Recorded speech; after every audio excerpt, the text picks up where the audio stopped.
इस समय हमारे साथ हरियाणा के खेल मंत्री संदीप सिंह जुड़ चुके हैं। संदीप जी, बहुत बहुत स्वागत है आपका एएनबी न्यूज पर। खेल मंत्री संदीप सिंह जुड़ चुके हैं। संदीप जी, बहुत बहुत स्वागत है आपका एएनबी न्यूज पर। धन्यवाद मैम। सर, इस समय ऐसा है कि पूरा देश नाज कर रहा है हमारे खिलाड़ियों पर, उनको बार बार बधाई दे रहा है। एक खेल मंत्री होने के नाते आप उन खिलाड़ियों को बधाई कैसे देंगे, ये पूरा देश सुनना चाहता है।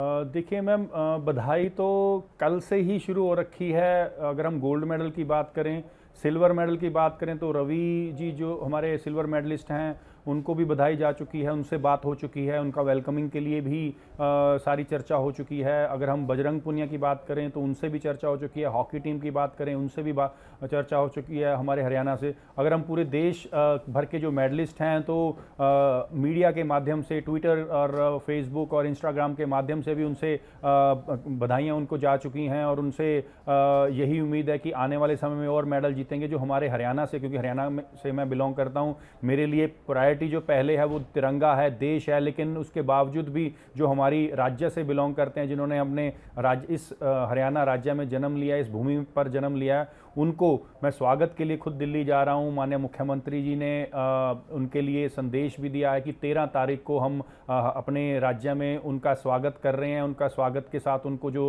नगद राशि का पुरस्कार है, जो उनकी जॉब की ऑफ़र है, और जो उनको और भी सुविधाएं जो हैं सरकार द्वारा दी जा रही हैं, उसके लिए मैं उनको इन्विटेशन के रूप में दिल्ली और स्वागत के रूप में दिल्ली उनसे मिल रहा हूं। और उसके बाद 13 तारीख को हम सभी खिलाड़ियों को, चाहे वो पार्टिसिपेशन हो, हॉकी प्लेयर्स हों, हमारे मेडलिस्ट हों, सभी का हम स्वागत भी करेंगे और उनका मान सम्मान करेंगे। सर, हरियाणा सरकार ने उन खिलाड़ियों के लिए खजाने के दरवाजे खोल दिए हैं, चाहे वो नौकरी की बात हो या फिर धनराशि की बात हो। इस समय हम देख रहे हैं देश में उसको लेकर खुशी है, और सबसे ज्यादा खुशी उन खिलाड़ियों के परिवार में है।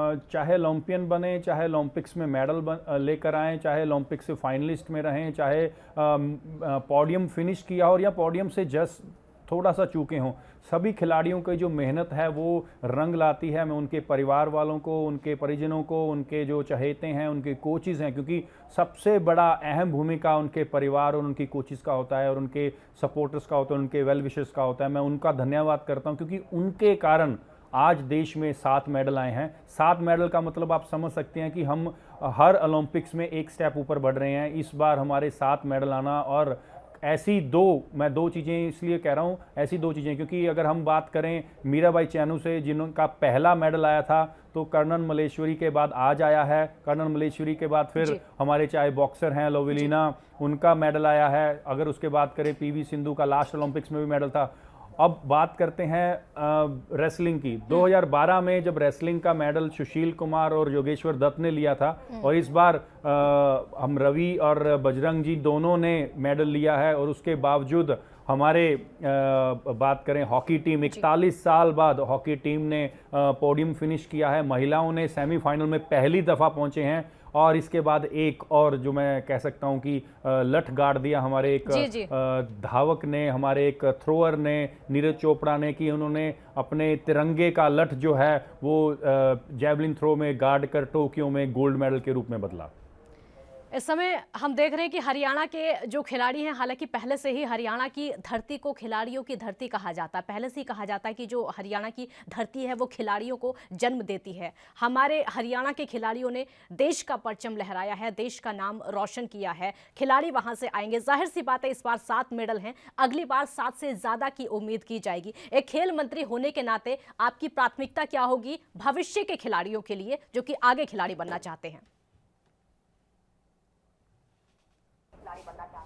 देखिए, 2 चीज़ें होती हैं। जब खिलाड़ी बनता है तो बहुत सी चीज़ें इनविजिबल होती हैं। इनविजिबल तरीके से उनको बनाया जाता है, उनको उनके ऊपर जो चाहे वो राशि हो, चाहे वो इक्विपमेंट हो, चाहे वो इंफ्रास्ट्रक्चर हो, वो उनके ऊपर लगाया जाता है, जिससे कि खिलाड़ी जो हैं वो और पैदा हों और पैदा होकर देश के लिए मेडल जीतें। चाहे वो उनकी डाइट की बात हो, कोचिंग की बात हो, उनकी इंफ्रा की बात हो, उनकी ट्रेनिंग किट्स की बात हो, उनकी इक्विपमेंट की बात हो, उनकी कंपटीशन लड़ने तक के खर्चे की बात हो, अगर हम सेंट्रल गवर्नमेंट की बात करें, ये मैं अभी तक राज्य गवर्नमेंट की बात कर रहा था, स्टेट गवर्नमेंट की, चाहे सेंट्रल गवर्नमेंट में आप कई खिलाड़ियों को कई महीने अब्रॉड में ट्रेनिंग के लिए भेजा गया, कई खिलाड़ियों को प्रो के लिए उनको ट्रेनिंग के लिए उनको पर्सनल कोचिज़ उनको पर्सनल ट्रेनिंग के रूप में दिया गया, उनको डाइटिशियन के लिए डाइट के मेंटल कोच, उनकी फिटनेस कोच, कई चीज़ें जो हैं वो इनविजिबल खाते में आती हैं। तो जो विजिबल खाते में है, जब मेडल जीत के आता है तो उनको धनराशि मिलती है, वो विजिबल खाता है। तो इनविजिबल और विजिबल दोनों जब पैरेलल चलते हैं तभी खिलाड़ी का मेडल आता है। संदीप जी, एक मेरा अगला सवाल जो है बड़ा महत्वपूर्ण होगा, और वो इसलिए होगा क्योंकि हमारे देश में ऐसी सोच कहीं कहीं आज भी है लड़के और लड़कियों में भेदभाव को लेकर। हमने देखा है कि हमारे देश की लड़कियों ने किस तरीके से परचम लहराया है विदेशों में जाकर, लेकिन आज भी वो सोच थोड़ी बहुत बरकरार है, फर्क किया जाता है लड़के और लड़कियों में। हरियाणा की लड़कियों ने देश का परचम लहराया है, आज उन छोरियों पर पूरा देश नाज कर रहा है। उन माता पिता को क्या कहेंगे? देखिए, सबसे पहले मैं आपकी बात जो आपने कही कि फ़र्क रखा जाता है, तो मैं आपको उसका एक उदाहरण जो है दूसरे रूप में देना चाहूँगा कि माननीय प्रधानमंत्री जी ने हरियाणा के अंदर बेटी बचाओ बेटी पढ़ाओ का नारा दिया था। 2019 में माननीय मुख्यमंत्री जी मनोहर लाल खट्टर जी, हरियाणा के जो सीएम साहब हैं, उनके साथ मिलकर बेटी बचाओ बेटी पढ़ाओ और बेटी को खिलाओ का एक हमने नारा दिया। उस नारे के अंदर से बहुत सी बच्चियों के स्टेट लेवल, नेशनल लेवल में पार्टिसिपेशन, मेडलिस्ट शुरू हुए। और आज अगर हम देखें, हरियाणा की बेटी बचाओ बेटी पढ़ाओ और बेटी को खिलाओ के रूप में महिला हॉकी टीम जो है, जो दूसरी बार ओलंपिक्स में आगे बढ़ी और इस बार पहली दफ़ा ओलंपिक्स में उन्होंने सेमीफाइनल तक और चौथे स्थान पे रही, उसके अंदर माननीय मुख्यमंत्री जी द्वारा एक अलग, क्योंकि पॉलिसी के अलग होकर जो घोषणा करनी वो बहुत बड़ी होती है। आप देखिए कि चौथे स्थान पर आने के बावजूद भी 50-50 लाख रुपए हर खिलाड़ी को देने बहुत बड़ी बात है। तो मेरा ये मानना है कि महिलाओं की टीम हो चाहे पुरुषों की टीम हो, मेरे लिए और हमारे सरकार के लिए और हमारे माननीय मुख्यमंत्री जी के लिए एक समान है, एक बराबर है, क्योंकि पुरुषों में और महिलाओं में और लड़कियों में और लड़कों में कोई फ़र्क नहीं है। हमारे लिए दोनों एक समान है। हम दोनों तरफ से हर एंगल से दोनों खिलाड़ियों को हम पूरा सम्मान करते हैं और पूरा सपोर्ट करते हैं। 7 मेडल हमारे देश की झोली में, और अब जो खिलाड़ी आएंगे, जाहिर सी बात है सरकार से बहुत उम्मीदें होती हैं, सभी को होती हैं, आम से लेकर खास तक खिलाड़ियों को भी बहुत उम्मीदें होती हैं। अब खिलाड़ी आएंगे, आगे के लिए जो उनको प्रैक्टिस करनी होगी, आगे के लिए जो उनको तैयारी करनी होगी, क्योंकि खिलाड़ी सिर्फ यही नहीं रुकेंगे, उनको आगे भी जाना होता है। सरकार की क्या प्राथमिकता होगी उनको सुविधाएं देने के लिए, स्टेडियम के लिए, प्रैक्टिस के लिए, क्या क्या सुविधाओं के लिए प्राथमिकता के बारे में सरकार सोच रही है, एक खेल मंत्री होने के नाते आप सोच रहे हैं हरियाणा को लेकर?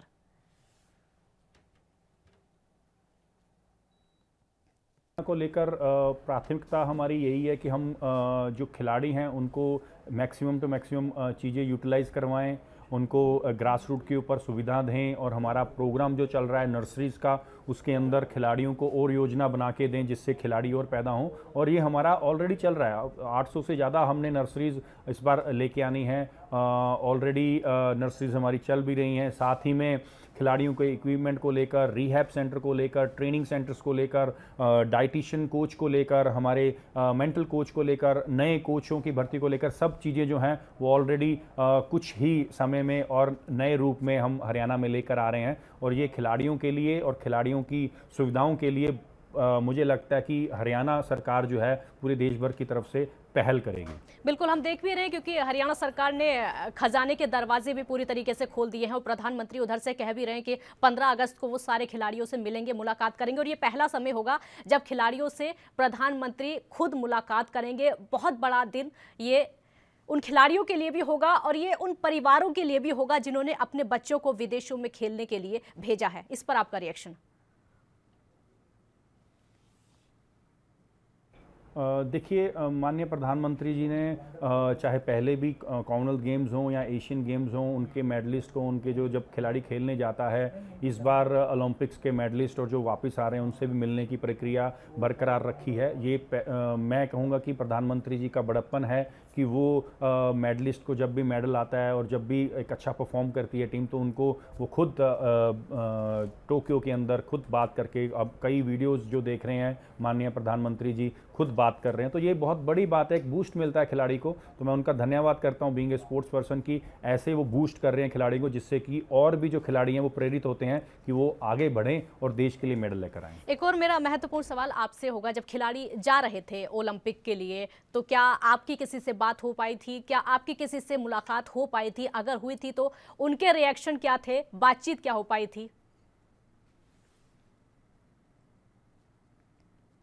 देखिए, ओलंपिक से पहले जब भी मतलब इवन ओपनिंग सेरेमनी से पहले मेरी हरियाणा के मोस्टली सभी खिलाड़ियों से वीडियो कॉन्फ्रेंस के जरिए चर्चा हुई। एक बार नहीं, 2 बार हुई, और उस वीडियो कॉन्फ्रेंस की चर्चा में मैंने सभी खिलाड़ियों को सपोर्ट किया और उनको वेल विश और गुड लक और अपनी दुआएं दी, क्योंकि काफ़ी चीज़ें जो मैंने अपनी लाइफ का experience being a sports person जो सीखा था वो भी अपना शेयर किया, क्योंकि इसमें कभी कभी ऐसा होता है कि खिलाड़ी जब नई चीज़ मिल रही होती है तो वो कई फोकस से हट जाता है। बिल्कुल, बिल्कुल। तो वो उनको प्रेरित किया, और उसका रिजल्ट आप देख लीजिए कि हमारे इंडिया के जो मेडल हैं वो पहले से बेटर हुए हैं। बहुत शुक्रिया संदीप जी, बहुत बहुत शुक्रिया आपका एएनबी न्यूज़ से बात करने के लिए। तो ये हरियाणा के खेल मंत्री जिन्होंने बताया कि किस तरीके से खिलाड़ी उत्साहित थे जब वो जा रहे थे खेलने के लिए, क्योंकि उन्होंने अपना खुद का एक्सपीरियंस उनको बताया ताकि उनका उत्साहवर्धन और ज़्यादा किया जा सके। एक ब्रेक के लिए यहाँ पर रुकेंगे, जल्द हाजिर होंगे।